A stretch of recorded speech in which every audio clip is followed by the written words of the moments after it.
Alright everyone, I thought I'd do a random book haul video. I don't do these very often, but people always ask me to do more videos about books for some reason, and books are one of my passions in life, so here we go. I went to a place called Barnard Castle. Barnard Castle? Yeah, I think that's how you say it today. It's like a little village with a castle in it, and they've got like a million charity shops, and there was also there was a church that was having a sale of 50p books, and there was loads of second-hand bookstores and stuff, and I just had a field day going around looking for weird books, and so I'll show you what I got. Most of these cost like 50p or something. I think £3 was the most I paid for a book, and that was the big one on the bottom. So this is The Demon Syndrome by Nancy Osborne, and I kind of like the weird artwork on the front, but this apparently is is a true story. The Haywood family moved into the home of their dreams, and it was transformed into a horrible nightmare. Anne Haywood's body was invaded by the Lady, an unrelenting demon spirit that plunged this God-fearing woman, her loving husband, and their 6 adoring children into a dark shadow of evil from which they may never escape. Yeah, I love stories like this about like true stories about demons and things. I think I read a book like a couple of years ago. I think it was called The Uninvited. It might not be called that. It might just be called The Visitor. I can't remember. Anyway, it sounded similar to this. It was like they move into a house and demon stuff starts happening. It was really good. So yeah, I'm gonna enjoy this. It's only a thin book, and it looks kind of a bit trashy and a bit. That's the kind of thing I go for, trashy looking things. And here's another trashy looking novel. The Plasmid. It's too late. Once you're plasmid, it's too late. Joe Gannon.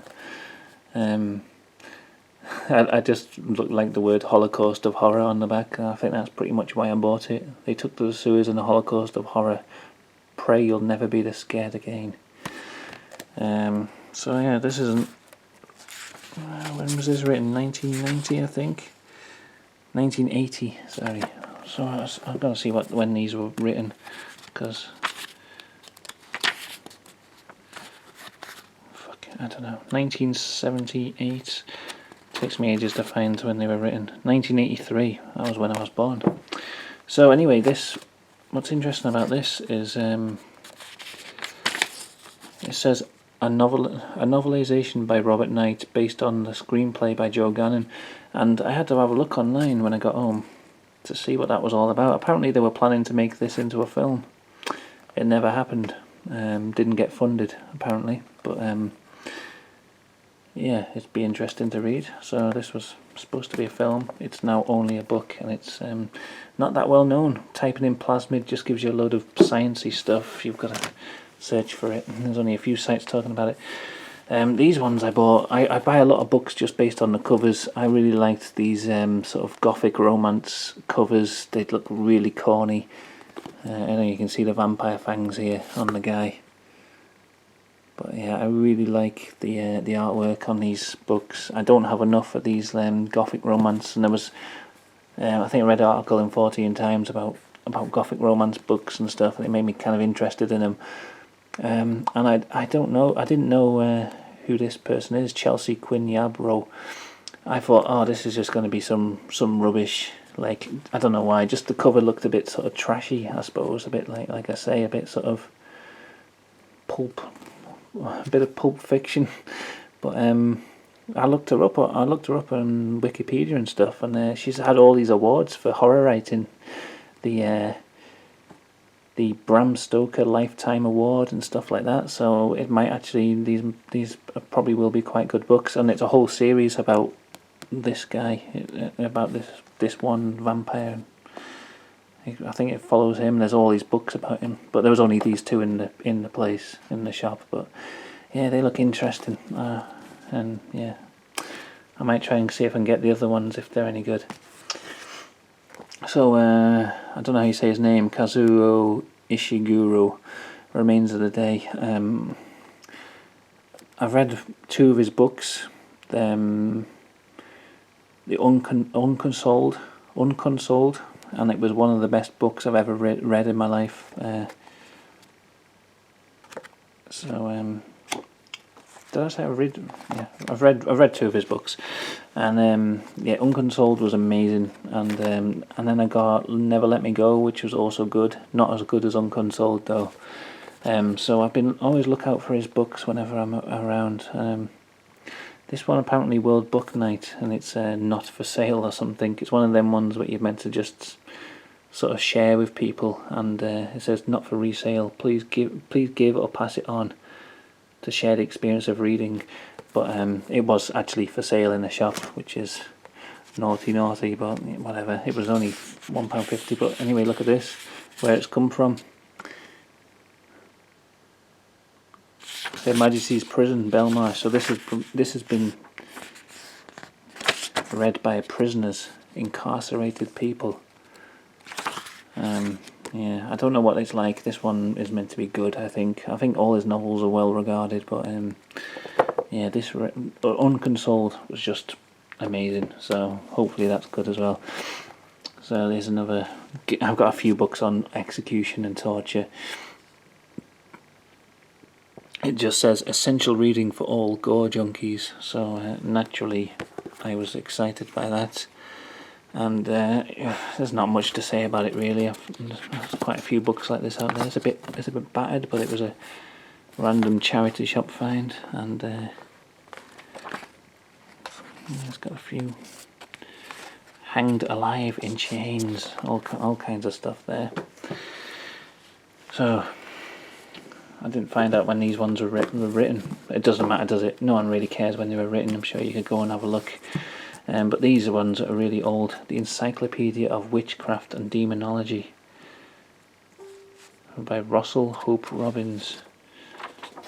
Let's have a look, because this one looks old. I want to see when this one was written. 1959. Bloody hell. So this looks really good. It's got illustrations, got pictures in there.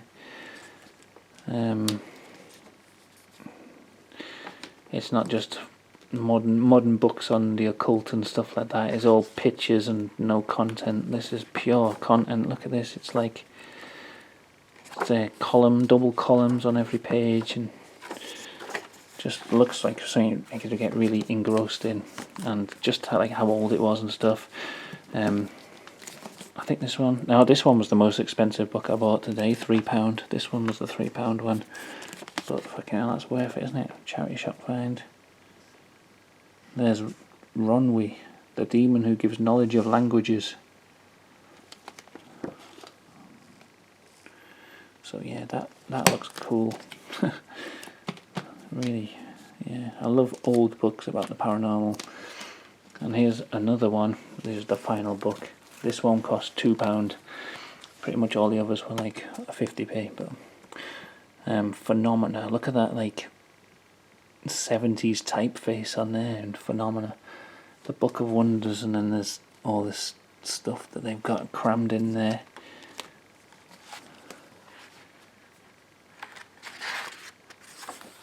So I've got so many books like this sort of size, this sort of shape of book with paranormal things. This was reprinted in 1983, but originally printed in 1979. So it's another book from the year I was born. Some stuff. A kid climbing a rope magically. Quite a lot of this stuff I've already seen, you know, in other books and things, but there's always something different to find in these if you go through them, like little stories and things. Yeah, I love stuff like this. There we go, The Honest Codfish. You ever heard of that? Me neither. The Book of Wonders.